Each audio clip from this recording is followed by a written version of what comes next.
Hola, en esta ocasión les venimos a hablar Jennifer Rivas y Liz Merlin Sánchez, estudiantes del recinto Luis Napoleón Núñez Molina, sobre el autoritarismo y el caudillismo durante el periodo de 1844 a 1978. Esperamos sea de su agrado. Iniciando nuestra exposición, me gustaría hablar sobre qué es el autoritarismo. El autoritarismo no es más que un régimen político que abusa de su autoridad y se impone al poder sin un consenso por parte del pueblo. Este tipo de sistema puede estar al mando de un tirano, de un monarca o simplemente de gobiernos militares o de un poder económico extranjero. ¿Y qué buscan estos? Pues suprimir todos los derechos humanos. El sistema autoritario es lo opuesto a una democracia y este se asemeja al totalitarismo, en que ambos abusan del poder y suprimen los derechos humanos.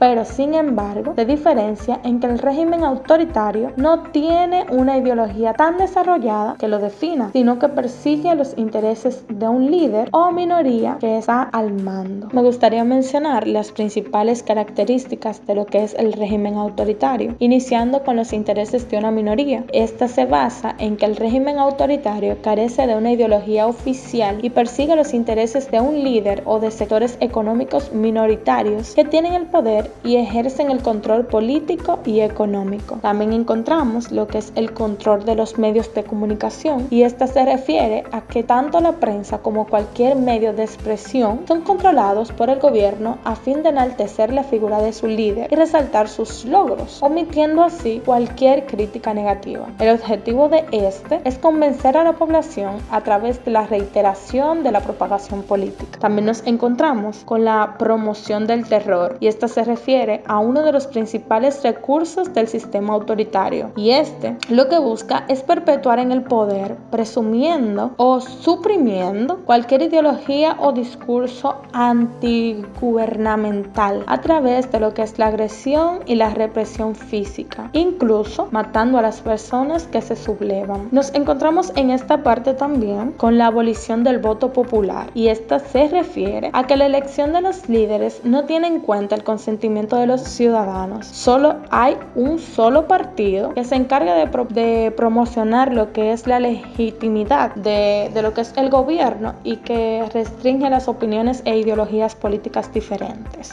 Nos encontramos por parte la fuente presencial de la milicia o los militares, y esta habla de la intensa actividad militar que hay en las calles, también en las instituciones educativas y en los hospitales, y esto es con el fin de ejercer control mediante el uso de la fuerza y para infundir el miedo entre los ciudadanos. En ciertas ocasiones el ejército interviene en lo que es el proceso y decisión política. Un personaje destacado en este trayecto es Horacio Vázquez. ¿Y por qué no mencionarlo? Pues Horacio Vázquez nació en la ciudad de Moca en el año 1860. Fue un militar y político dominicano, presidente provisional en el año 1899, y esto fue en el golpe militar de 1902, la cual expulsó al presidente Jiménez y reasumió la presidencia en los periodos de 1902 a 1903 con el apoyo del Partido Nacional. Este se retiró con la ocupación estadounidense del año 1916 hasta que en el año 1924 volvió a ocupar lo que fue la presidencia con el beneplácito de las tropas de ocupación, las cuales abandonaron la isla. La prórroga de su mandato de 1927 originó una revuelta de lo que era la Guardia Nacional encabezada por Rafael Leónidas Trujillo, la cual lo derrocó en lo que fue en el año 1930. El gobierno del presidente Vázquez inició el 12 de julio de 1924. Ese mismo día recuperaba el país lo que era su soberanía, ya que las tropas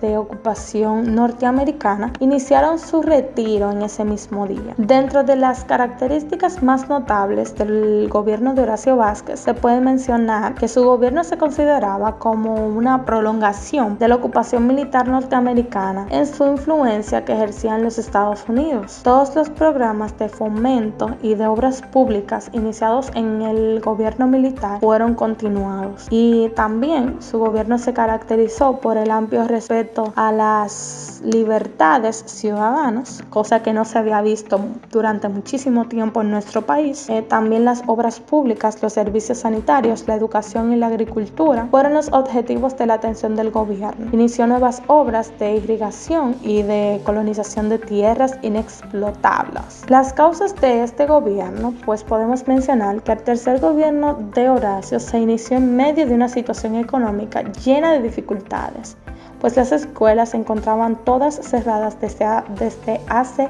2 años. Los fondos de los empréstitos hechos por el gobierno militar se habían agotado. Las consecuencias que podemos también mencionar en este periodo fue la construcción del conjunto de obras viales por todo el país, la cual trajo como consecuencia el gusto por los autos que se desarrollaron los dominicanos en aquellos años y el respeto a las libertades públicas y derechos humanos. Esto fue lo que más los destacó. Los dejo entonces con mi compañera Jennifer. El caudillismo se refiere al régimen o gobierno dirigido por un caudillo. Caudillo es un término empleado para referirse a una cabecilla o líder, ya sea político, militar o ideológico. Sus características se centran en el poder político en una única figura, el caudillo. Este suele ejercer el poder de manera despótica, vertical y está usualmente vinculado a las artes militares y a la guerra. El gobierno del caudillo no es democrático y es normal las percusiones de la disidencia, aunque sí suele ser al menos durante un tiempo popular en el sentido de que se confía en la voluntad del caudillo para conducir la nación hacia un mejor destino. El caudillo en algunos casos puede convivir con instituciones democráticas y otras instancias de organización política, pero al final su voluntad siempre está por encima y acaba imponiéndose. En el caso latinoamericano, no obstante, lo normal era que los caudillos cerraran el Congreso apenas asumir el poder. Los caudillos habitualmente llegan al poder a través de la fuerza y se sostienen mediante de los mismos mecanismos, hasta que un caudillo distinto tenga mayor influencia sobre la tropa y acabe detronándolo. El comportamiento del caudillo es arbitraria y autoritaria. Además tiende a sobrevalorar su valor personal y siempre desprecia a los demás. Particularmente se deja influenciar por avaricia y ambición. La forma de llevar su administración, su conducta y su modalidad dejan mucho de qué hablar. Las amistades y allegados le formulan estrategias para que se puedan perpetuar en el poder. Mayormente su labor es negativa, promociona el egoísmo y origina desestabilización patrimonial. Logra llegar al poder a la fuerza o a través de promesas democráticas. La causa por la cual aparece el caudillismo es principalmente por la ausencia de consenso políticos que siguió a la emancipación de las nuevas naciones de la metrópoli española. Esto dio lugar a una dinámica política marcada por la inestabilidad institucional y la inmadurez política que propició las luchas internas de poder y un constante proceso de reordenación política en torno a las figuras más fuertes. El caudillismo trajo como consecuencia, además de una notable inestabilidad política e institucional, el surgimiento de dictaduras feroces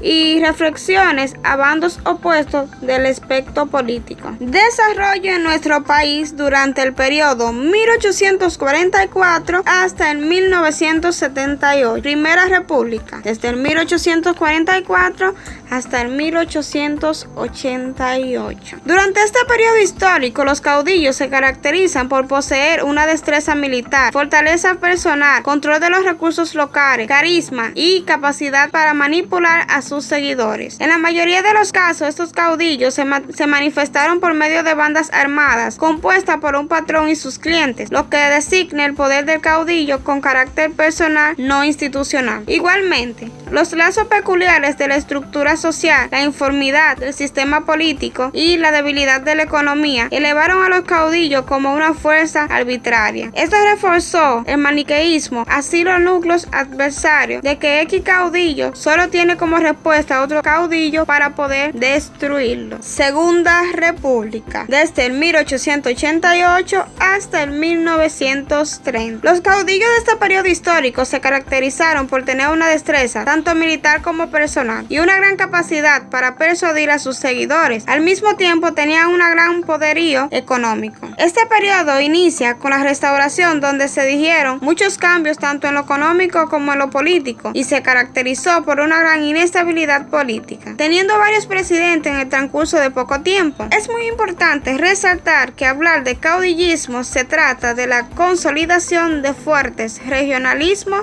que disminuyeron la inexistencia de la nación.